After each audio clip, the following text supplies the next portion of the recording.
Hi everyone, welcome back to English day. Spoken English का आज second day है। Advance English structures आज हम सीख रहे हैं, जिसके अंदर ये पांचवा स्ट्रक्चर है। अभी तक हम 4 स्ट्रक्चर सीख चुके हैं, ये पांचवा स्ट्रक्चर है और ये है हाउ फार। क्या है? हाउ फार, कितनी दूर। चलिए देखते हैं, कितनी दूर है आपका घर, कितनी दूर है मेडिकल स्टोर, कितनी दूर है तुम्हारा स्कूल, कितनी दूर है रेलवे स्टेशन। इस तरह के सेंटेंसेस। सेकेंड स्ट्रक्चर हमारा है second to none. Second to none, तुम किसी से कम नहीं हो। वह खाना बनाने में किसी से कम नहीं, यानी बहुत बेहतरीन हो, तुम सबसे हटकर हो, आप किसी से कम नहीं हो किसी चीज़ में। ठीक है, वह किसी से कम नहीं खेल रहा था। ऋतु सुंदरता में किसी से कम नहीं, आपका टैलेंट सब पर भारी है।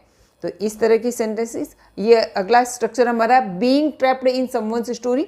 मैंने तुम्हारी बातों में आके उसे थप्पड़ मार दिया, उसने सुमन की बातों में आके गलती कर दी, मैंने अर्चना की बातों में आके मकान खरीद लिया, सीमा उसकी बातों में आके झूठ बोल रही थी। तो इस तरह के बहुत सारे और भी सेंटेंसेस हैं। हम इनका इंग्लिश में ट्रांसलेशन करेंगे, जो डेली यूज़ में हम कई बार बोलते रहते हैं। तो ऐसे सेंटेंसेस आज हम सीखने वाले हैं कि इनको हम इंग्लिश में कैसे बोलें। राइट, चलिए तो देखते हैं। फर्स्ट है हाउ फार, जो कि बहुत इजी, हम बहुत कॉमनली हम लोग जानते हैं। हाउ फार का मतलब कितनी दूर। हम पूछते हैं कि तुम्हारा घर कितनी दूर है। ठीक है, तुम्हारा घर कितनी दूर है। हाउ फार, तो कितनी दूर है, इसके लिए how far. Far and far, how far से मतलब होता है कितनी दूरी बताने के लिए, कितनी दूर है, हाउ फार। ठीक है, अब WH फैमिली में ये हाउ फार भी आता है। स्ट्रक्चर है हाउ फार लिखना है सबसे पहले।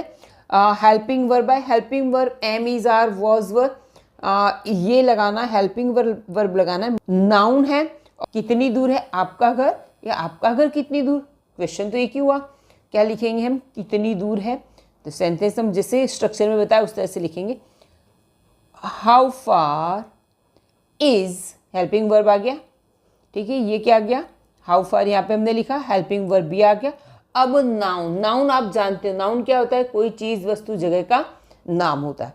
यहाँ पे आपका घर क्या है, आपका घर, तो इसके लिए कितनी दूर है, कितनी दूर, how far is your home, your home, how far is your home, question mark है ना। पूछना है ना कि तुम्हारा घर कितनी दूर है, तो how far is your home. कई बार हम पूछते रहते तुम्हारा घर कितनी दूर है, तुम्हारा गार्डन कितनी दूर है, तुम्हारा स्कूल कितनी दूर। बहुत कॉमन सेंटेंस है। तो इसको जब हम इंग्लिश में बोलेंगे तो इसी तरह सिंपल है, how far is, how far is, इतना याद करना है आपको, कितना दूर है। अगर दूर, कितना दूर था ये पूछना है तो इसकी जगह में वॉज लगा देना है, इसकी जगह में क्या लगा देना है, वॉज लगा देना है। ठीक है, how far is your house, far is medical store, how far is railway station, how far is airport. बोलना स्टार्ट कर देना है, बोलना जरूर है। ऐसे सेंटेंसेस आप डेली रूटीन में बोलते रहते हैं, तो उसको इंग्लिश में बोलने की कोशिश करो, बोलना चालू करो इंग्लिश में उसे। ठीक है, कितनी दूर है मेडिकल स्टोर। ठीक है, क्या हम सेंटेंस कैसे बनाएंगे, आप मेरे साथ बनाते चलिए। ठीक है, how far is medical store, how far is medical store. कितनी दूर है तुम्हारा स्कूल, तो ये लिखेंगे how far is your school, how far is your school. Okay, कितनी दूर है railway station, how far is railway station, railway station. कितनी दूर है तुम्हारा गांव, गांव को इंग्लिश में क्या कहते हैं, विलेज। ये आपको कमेंट में करना है। इसके अलावा भी अगर कोई अच्छा सा सेंटेंस आपको मज़ेदार आ रहा है समझ में, आप कमेंट में लिख सकते हैं। चलिए आगे बढ़ते हैं। चलिए नेक्स्ट है सेकेंड टू नन, बड़ा ही फेमस है। Second to none, second to none, बोलना क्या है इसको, सेकेंड टू नन। तो ये हम तब बोलते हैं जब हम किसी की तारीफ कर रहे हैं, हम बताएं मैचलेस है कोई चीज़, ऐसा तुम्हारे साथ तो कोई नहीं है, ऐसा तो कोई है ही नहीं है, एकदम हटकर है, तुम्हारा बेहतरीन है, राइट है, और इस तुम्हारे साथ तो कोई नहीं हो सकता है, आपके साथ कोई नहीं है, कमाल का है, शानदार है, बहुत अच्छा होता है, तब हम ऐसा बोलते हैं। अब व्हाट्सएप पे भी, मूवीज़ वगैरह में भी ये सेकेंड टू नन बहुत ही यूज़ होता है। इसको बोलते हैं सेकेंड टू नन, ठीक है, इस तरह से इसका वो है प्रोनाउंसिएशन है। चलिए आगे बढ़ते हैं। तो आपने इसका प्रोनाउंसिएशन दिया सेकंड टू नन। बहुत ही ये सेकंड टू नन कॉन्वर्जेशन में, बड़े बड़े इंटरव्यूज़ में, और जो लोग अच्छी इंग्लिश बोलते हैं तो उसमें ही ज़्यादा यूज़ होता है। आजकल बहुत लोग इसका यूज़ कर रहे हैं और बहुत अच्छा यूज़ हो रहा है इसका, ठीक है। आप कहीं कोई सेकंड टू नन का मतलब है कि आप किसी से कम नहीं हैं, किसी से कम नहीं हैं, या था भी हो सकता है, और टेंस पर डिपेंड करेगा, ठीक है। और जैसे किसी कोई आपकी परफॉर्मेंस है, परफॉर्मेंस में आप किसी से कम नहीं है, आपके समझाने का कोई तरीका है, कुछ बनाते हो उसमें, या आपकी सर्विस में, या आप खाना बनाते हो उसमें, कोई भी ऐसी कलाकृति में, किसी भी चीज़ के अंदर आपसे बेहतर कोई नहीं है, आपका कोई प्रतिद्वंदी नहीं, आप सबसे हटकर हो, आप अलग हो। तो ऐसा कुछ बताने के लिए हम इसका यूज़ करते करेंगे हम, तब यूज़ हम करेंगे सेकेंड टू नन। पहले हम स्ट्रक्चर देख लेते हैं।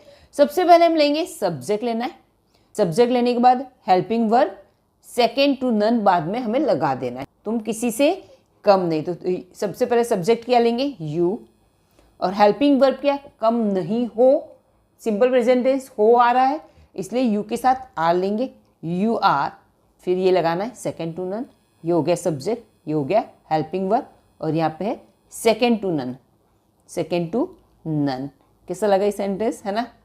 आप कमाल के हो, आप किसी से कम नहीं, आप मैचलेस हो, तब हम यूज़ करेंगे। चलिए सेकेंड सेंटेंस देख लेते हैं। बहुत ही फेमस है, बहुत ही एक अच्छे लेवल की इंग्लिश में इसका यूज़ किया जाता है। वह खाना बनाने में किसी से कम नहीं है। क्या बनाएंगे, वो खाना बनाने में, तो वह खाना बनाने में, तो शी इज, सबसे पहले लिखे हैं सब्जेक्ट, शी इज, क्या लिखना है, second to none, she is second to none. वो किस में सेकेंड टू नन है, in cooking food, in cooking food, खाना बनाने में वो किसी से कम नहीं है। Clear, she is second to none in cooking food, खाना बनाने में वो किसी से कम नहीं है, या यही कहूँ खाना बनाने में वो सबसे हटकर है। चलिए आगे देख लेते हैं हम। अब वह किसी से कम नहीं खेल रहा था, यहाँ पर क्या है, खेल रहा था, तो यहाँ पे लिखेंगे ही was playing, he was playing, subject हो गया, ही वॉज प्लेइंग, वो खेल रहा था, कैसा है, he was playing second to none, second to none. यहाँ पे आपने देखा वह किसी से कम नहीं खेल रहा था, खेल रहा था वो हमें लिखना था, ही वॉज प्लेइंग लिखा, और ये जो किसी से कम नहीं, तो ये किसी से कम नहीं, तो ये वाला नॉट वाला पार्ट इसमें आ जाता है, तो यहाँ पे नॉट इसमें आ गया है, ये नन आ गया है, सेकेंड टू नन, तो ये यहाँ पे नॉट लिखने की जरूरत है नहीं, ठीक है। अगला हम देख लेते हैं, ऋतु सुंदरता में किसी से कम नहीं, किसी से कम नहीं, तो सेकेंड टू नन आएगा।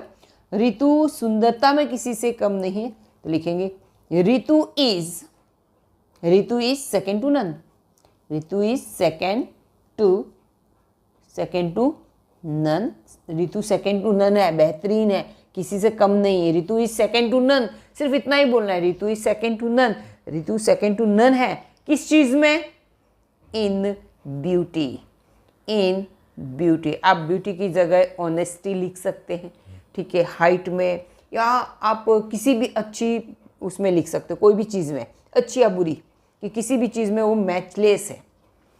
क्लियर, आपका टैलेंट किसी से कम नहीं, तो ये आप कमेंट में कीजिए। टैलेंट को हम क्या लिखते हैं, टैलेंट का तो मैंने टैलेंट ही लिखना है आपको, ठीक है।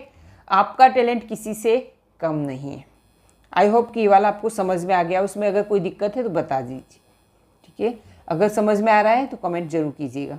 चलिए अभी ये देख लेते हैं, ये नंबर 7 चल रहा है हमारा, being trapped in someone's story, जिसे हम बोलते हैं किसी की बातों में आकर, तो बीइंग ट्रैप्ड, ट्रैप यानी फंसना होता है एक तरह से, कि बीइंग ट्रैप्ड किसी की बातों में आ जाना, बीइंग ट्रैप्ड किसी में फंस जाना, किसी के पिंजरे में। ट्रैप का मतलब ऐसा होता है पिंजरा, लेकिन यहाँ पर बीइंग ट्रैप्ड, बीइंग यानी होना, और ट्रैप्ड यानी किसी पिंजरे में फंसना, किसी पिंजरे में फंसना, ठीक है, ये पिंजरे में फंस जाना। In someone's story, someone's story, someone की जगह आप लिख सकते हो योर स्टोरी, माई स्टोरी, किसी का भी यहाँ पे नाम भी लिख सकते हो। सीमाज स्टोरी, सीमा की कहानी में फंस कर उसने ऐसा किया, उसकी, लेकिन यहाँ पर क्या है, किसी की बातों में आकर, किसी की बातों में आके, किसी की चाल में आके, इस तरह से मीनिंग है। ठीक है, चलिए देखते हैं। ऐसी सेंटेंस बनाने में सबसे पहले हमें अपना जो भी सेंटेंस है वो लिखना है और उसके बाद लिखना है being trapped in someone's story, being trapped in someone's story. सब क्या लिखना है, सेंटेंस, देन लिखना है being trapped in someone's story. आप मेरे साथ 2-3 बार इस फ्रेज को बोल जाइए, being trapped in someone's story, being trapped in someone's story. मैंने तुम्हारी बातों में आके उसे थप्पड़ मार दिया। थप्पड़ मार दिया, सबसे पहले क्या करना है, मैंने उसे थप्पड़ मार दिया। तुम्हारी बातों में आके, इसके लिए हमारे पास फ्रेज है, उसका हम यूज करेंगे। मैंने उसे थप्पड़ मार दिया। सब आई, थप्पड़ मारने को क्या कहते हैं, आई स्लेप्ड हिम, मैंने उसे मार दिया थप्पड़, आई स्लेप्ड हिम। क्या लिखेंगे, बीइंग। अब अपना यहाँ फ्रेज शुरू हो रहा है being trapped in your story. Clear हो गया, आ रहा है समझ में। I slapped him being trapped in your story, I slapped him being trapped in your story. अपना अगला देख ले, गलती कर दी, तो उसने के लिए उसने गलती कर दी, यहाँ पे ही भी हो सकता है, शी भी हो सकता है। हम यहाँ लेते हैं ही। अब यहाँ पे लिए ही मेड, गलती कर दी, ही मेड मिस्टेक, ठीक है, उसने गलती कर दी। बीइंग ट्रैप्ड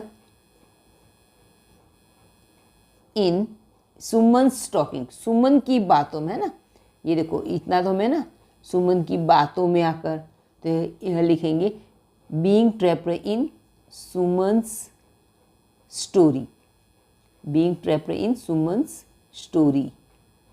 अर्चना की बातों में आके मकान खरीद लिया, मैंने मकान खरीद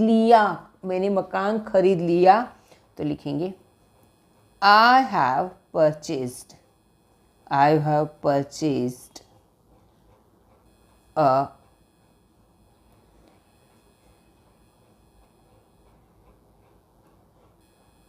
the house, I have purchased the house, being trapped in Archana's story, being trapped in Archana's story। ठीक है, I have purchased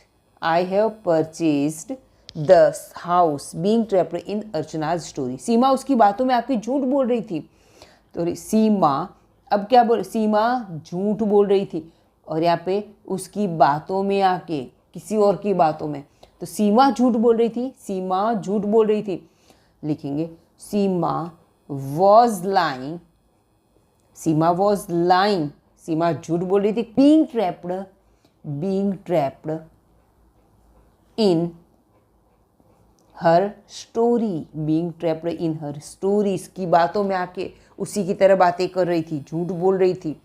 चलिए अगला हमारा है मैंने किसी की बातों में आकर नीरज को डांट दिया। ये आपको कमेंट करना है। Bye bye till next video.